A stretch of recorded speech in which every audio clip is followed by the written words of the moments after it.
지금 이 영상 시리즈에서 다루고 있는 곳은 바로 이곳, 동부 뉴기니의 북쪽 해안 부나고나의 일본군 근거지인데요. 1942년 여름에 이곳에서 남쪽 해안의 요충지 포트 모레스비를 노리는 일본군의 공격이 있었고, 과달카날에서 사정이 안 좋아지자 일단 그곳에 집중하려고 뉴기니의 일본군이 철수합니다.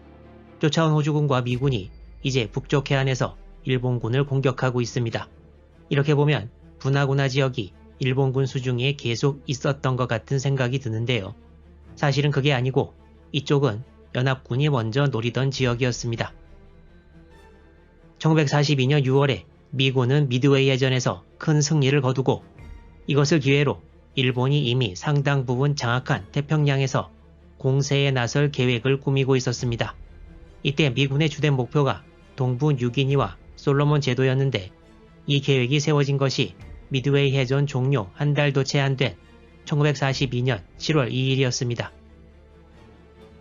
당시 일본군은 라바우를 근거지로 동부 뉴기니에도 거점을 확보하고 있었습니다. 메가더 장군을 중심으로 한 연합군 사령부는 이곳 부나 지역을 점령해서 비행장도 건설하고 동부 뉴기니와 라바우를 견제할 수 있는 전진기지로 삼으려고 했고, 이 작전을 프로비던스 작전이라고 이름 지었습니다. 부나 상륙일은 8월 12일로 결정되었는데요. 여기서 문제가 하나 터졌습니다.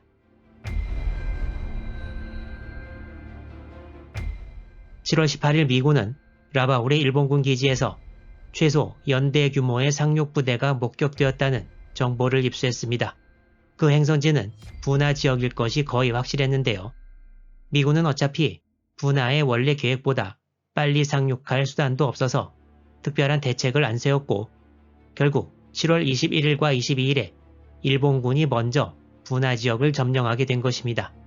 미군이 여기서 너무 여유있게 상륙 일자를 짰다는 얘기도 있지만, 이 작전은 8월 7일에 과달카날 상륙 이후에 수행될 수밖에 없는 사정이어서 프로비던스 작전의 좌절은 어느 정도 불가피하기도 했습니다. 1942년 12월 동부 뉴기니 북쪽 해안의 일본군 진지는 고나, 사나난다, 부나로 나뉘어져 있었고, 고나는 호주군이 점령한 반면에 사나난다에서는 계속 교착 상태였고, 부나 지역 서쪽에서 미군이, 동쪽에서 호주군과 미군이 일본군 방어진을 분쇄하고 있었습니다.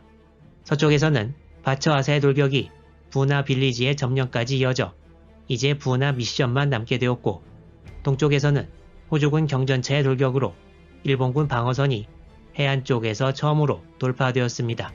이제 다시 부나 지역 서쪽으로 가보겠습니다.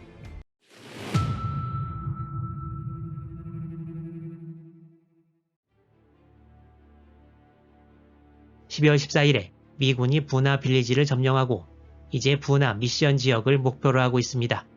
부나 빌리지 점령 이후에는 미군은 새로 투입된 32사단 127년대 병력이 주로 작전을 맡습니다.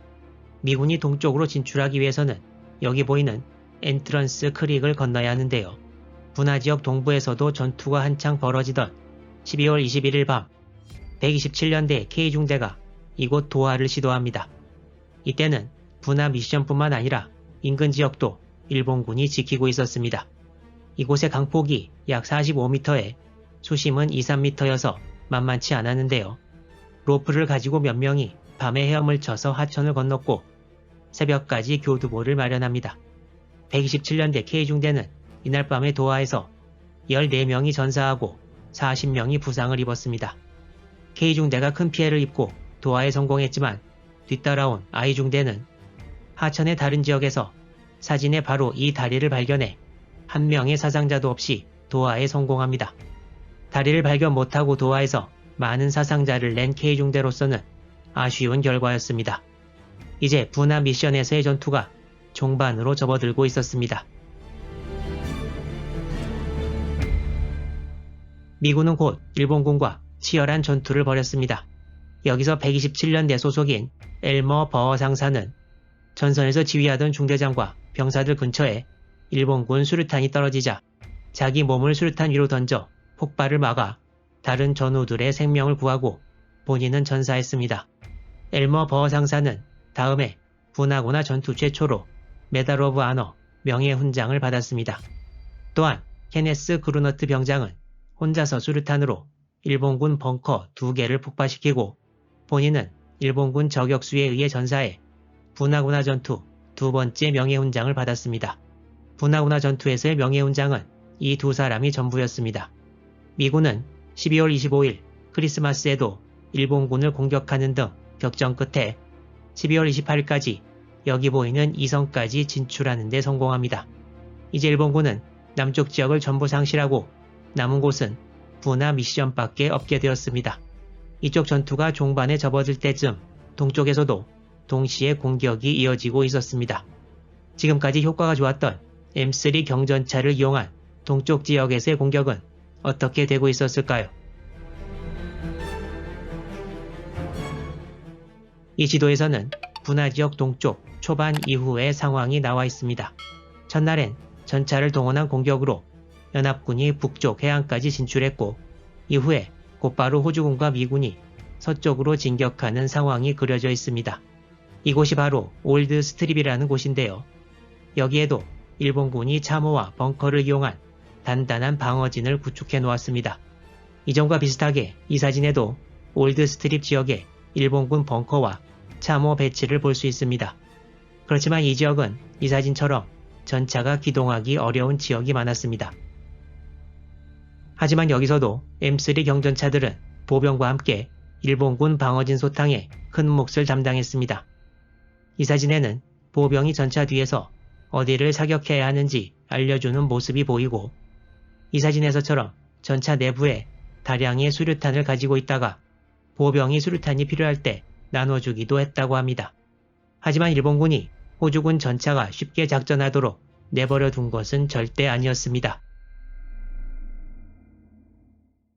이건 일본이 당시 부나고나에 가져와서 대전차용으로 쓰던 80mm 대공포입니다. 같은 모델을 과달카날에 들고 와서 싸우기도 했는데요. 이 대전차포의 공격을 받고 호주군 전차 2대가 파괴되어 전차 작전이 잠시 중단되기도 했습니다. 그렇지만 일본군이 두세 문 보유했던 이 대전차포도 연합군의 공격을 받고 파괴되었고 이제 일본군은 호주군 전차를 대적할 만한 다른 무기가 있어야 했는데요. 이 사진을 보면 현재 기동불능이 된 호주군 M3 전차가 나와 있습니다. 그리고 이 전차의 밑부분을 자세히 보시면 통나무가 하나 전차 아랫부분에 있는 것이 보이는데요. 바로 일본군이 야자수를 베어서 전차 기동로에 가져다 놓은 것이라고 합니다. 사진 설명을 읽어보면 이 야자수가 전차 밑으로 들어가서 전차가 기동 불능이 되었다고 합니다. 이건 전차나 궤도 자체를 파괴하는 것은 아니어서 다른 전차의 도움으로 빠져나오고 나서 바로 다시 전투에 투입될 수 있었습니다. 그런데 일본군이 이 M3 경전차를 부나고나 지역에서 처음 본 것은 아니었습니다. 일본군은 이 전차에 대해 상당한 정보를 가지고 있었는데요. 일본이 개전 초기인 1941년 12월에 필리핀에 상륙하기 전 미국은 이미 108대의 M3 전차를 필리핀에 배치해 놓았고 1941년 12월 22일에 일본군 95식 경전차 8호와 교전이 붙습니다. 바탄반도 북쪽에서 벌어진 이 전투가 미국의 2차 대전 첫 번째 전차 간 교전이었는데요. 여기서 M3 전차 5대 중 1호차가 일본 전차 포탄을 맞고 파괴되고 승무원들이 포로로 잡혔습니다. 이후 일본은 필리핀에서 M3 전차를 노획하기도 했는데 일본 95식 경전차와 M3 모두 37mm 주포를 탑재했으나 95식은 장갑이 12mm인 반면 M3는 포탑의 장갑이 32mm여서 크게 우월했고 최고 속도도 95식이 시속 45km인 반면 M3는 58km여서 일본 육군이 상당히 큰 쇼크를 받았다고 기록되어 있습니다. 그리고 이렇게 노획한 M3를 직접 운용해 보려고 시도도 했습니다.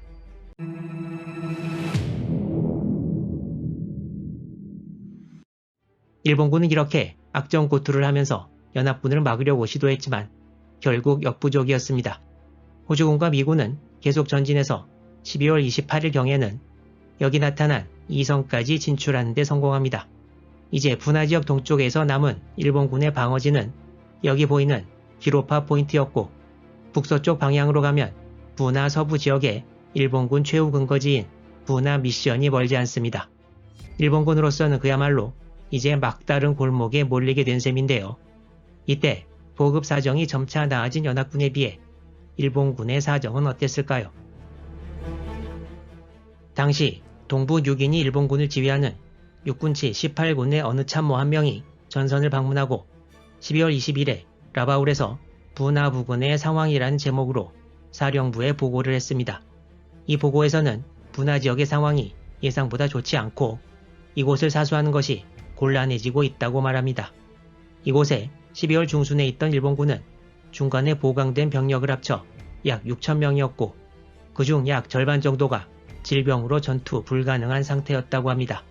그리고 전투를 할 수 있는 나머지 절반도 말라리아나 이질로 고생하고 있었다고 합니다. 또한 식량은 하루에 쌀 180ml 정도로 연명하고 있고 11월에는 하루에 50명 정도, 12월에는 하루에 20명 정도 사망하고 있다고 보고하면서 식량과 의약품 등 보급만 충분히 이루어진다면 지켜낼 수도 있다는 의견을 제시하지만 레이와 살라마와 지역으로 후퇴를 시도하면 아마 전멸할 것이라고도 했습니다. 하지만 이 보고가 이루어진 12월 20일 이후 28일경까지 살펴본 대로 연합군은 일본군 진지를 분쇄하면서 계속 진격하는 상황이었는데요. 막판에 몰린 일본군의 운명은 어떻게 될까요? 다음 영상 부나고나 탈환전 마지막 편을 기대해 주시기 바랍니다.